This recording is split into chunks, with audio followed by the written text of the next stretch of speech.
नमस्कार, बहुत स्वागत है आपका। मीन राशि। देवगुरु बृहस्पति स्वयं आपके राशि के स्वामी हैं और देवगुरु ब्रह्मांड में उदित होने जा रहे हैं, तो भाग्य की जागृति होने जा रही है।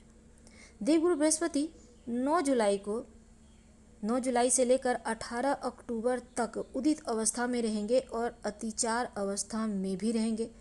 अतिचारी अवस्था का मतलब है 3 से 4 गुना तेजी से उनका फल आपको मिलेगा। तो चतुर्थ भाव में देवगुरु बृहस्पति उदित होंगे और चतुर्थ भाव इनका साम्राज्य रहेगा। तो साम्राज्य देवगुरु बृहस्पति का कायम, और मीन राशि वालों आपके राशि के स्वामी हैं। आपके ऊपर शनिदेव की 7.5 छाती पे भी चल रही है। तो चलिए शुरुआत से समझते हैं कि शनिदेव और गुरु दोनों मिलकर कैसे इन 4 महीनों में आपकी लाइफ को बदलने वाले हैं पॉजिटिव। तो सबसे पहले जानिए कि 15 मई को देवगुरु बृहस्पति वृषभ राशि से निकलकर मिथुन राशि में प्रवेश किए हैं। यानी आपके जिस देवगुरु बृहस्पति आपके तीसरे भाव शत्रु के भाव को छोड़कर चौथे घर में आए हैं। अब यहाँ पर चतुर्थ भाव में तो हैं, लेकिन 12 जून भगवान सूर्य के द्वारा देवगुरु बृहस्पति अस्त हो गए थे, तो इनके जो शुभ प्रभाव है उनमें कमी आ गई थी। आपको शुभ प्रभाव ठीक से मिल नहीं पा रही थी, कृपा बरस नहीं पा रही थी। लेकिन अब 6 जुलाई से देवगुरु बृहस्पति उदित होने जा रहे हैं। हालांकि पूर्णतया उदित वो 9 जुलाई से होंगे।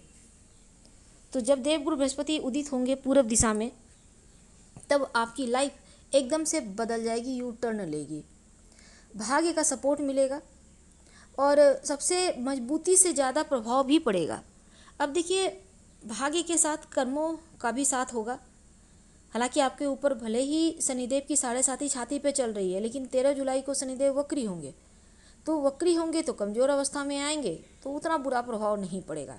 तो कर्म और भाग्य दोनों का सपोर्ट मिलेगा, तो मुश्किलें कम होंगी, लक्ष्य प्राप्ति आसानी से होगी।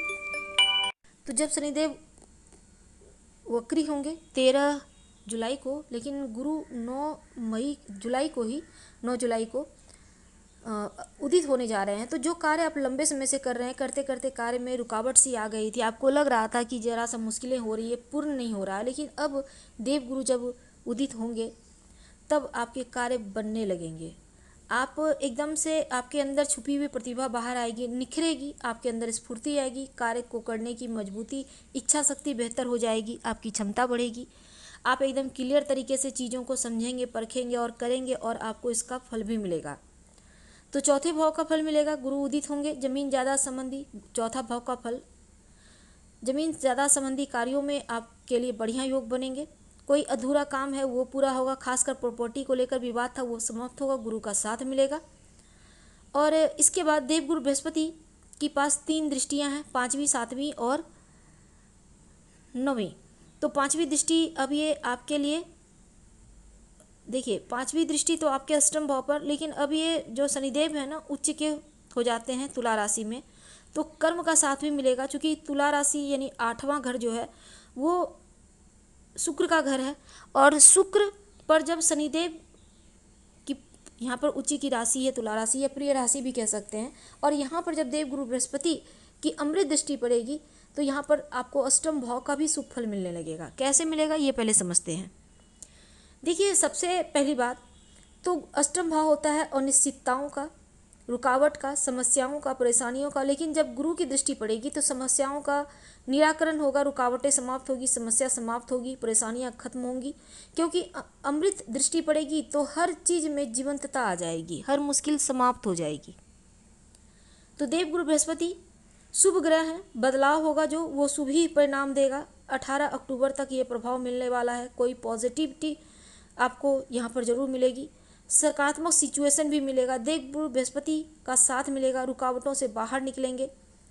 अगर आप कोई गुप्त कार्य से जुड़े हैं, तंत्र मंत्र साधना करते हैं, या फिर आप ध्यान योगा के जरिए भी आपको लाभ होगा, तो गुरु की दृष्टि आपको अष्टम भाव पर मिलेगी। और रिसर्च करने वाले लोगों को भी एक नया आपका कह सकते हैं आयाम प्राप्त होगा, अच्छा मौका मिलेगा।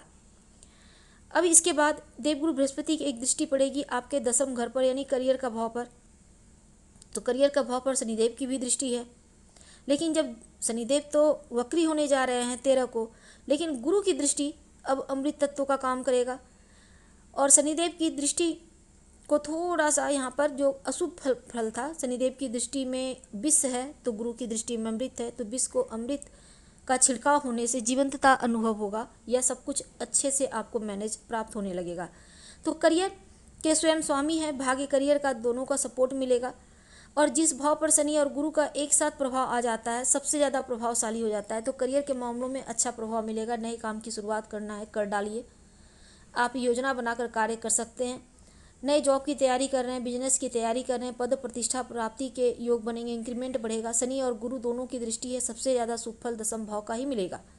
तो आपको कर्म क्षेत्र नहीं बल्कि समस्त कार्य अपने हाथों से करना चाह रही है, क्योंकि यहाँ पर जो भी कार्य अपने हाथों में लेंगे वो कार्य आपको आपके लिए पूरा होगा।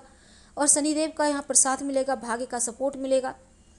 इसके बाद उनकी 9वीं दृष्टि आपके 12वें घर पर है। अब 12वां घर विदेश का है, बृहस्पति की 9वीं दृष्टि पड़ेगी 12वां घर पर। तो 12वां घर कुंभ राशि, यानी शनिदेव मीन राशि में चल रहे हैं, लेकिन 13 जुलाई को वक्री होंगे, तो वक्री होने पर एक घर पीछे का फल देंगे, यानी आपके लिए यहाँ पर 11वां घर आपके 12वें घर पर चूँकि यहाँ पर एक्टिव हो जाएगा, यानी कि कुंभ राशि भी एक्टिव हो रहा है।